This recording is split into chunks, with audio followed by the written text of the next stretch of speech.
రైతుల ముసుగులో వైఎస్ఆర్ కాంగ్రెస్ పార్టీ కార్యకర్తలు వచ్చి రాజకీయం చేయాలంటే మాత్రం కబద్దార్ జాగ్రత్తగా ఉండండి. మర్యాదగా చెప్తాను. మీరేమనుకున్నారంటే మీరు నేరాలు ఘోరాలు చేసి ఇతరులపైన వేసి తప్పించుకోవాలని ప్రయత్నం చేస్తున్నారు. ఎంత నీచంగా ఉన్నారంటే వాళ్ళు చూస్తే వీళ్ళు మనుషుల పశువుల మనం చెప్పలేని పరిస్థితి. కుప్పంలో మొన్న ఇనాగ్రేట్ చేశారు. నేను అక్కడి నుంచి రాక మునిపే నేను వెళ్ళిపోతానని చెప్పి రావని మాట్లాడే పరిస్థితి వచ్చాను. ఒక పంపు 3 గంటలు టెక్నికల్ ప్రాబ్లం వచ్చింది.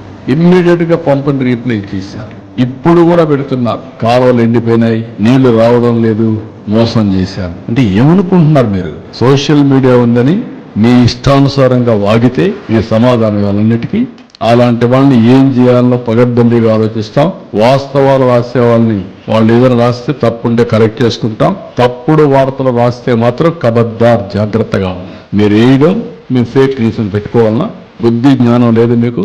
ఏమనుకుంటున్నారు మీరు? ప్రతిరోజు ఏదో ఒకటి పెట్టి ప్రజల అటెన్షన్ డైవర్ట్ చేసి కావాలని ఫేక్ న్యూస్ అంతా పెట్టే పరిస్థితికి వచ్చారు. అందుకే నేను చెప్పాను, ఈ ఎర్రా వాసు, ఎర్రా రామూర్తి, చీలి వెంకటేశ్వరరావు, కోలాంటి ఈశ్వరరావు వీళ్ళంతా వైఎస్ఆర్ కాంగ్రెస్ వాళ్ళు.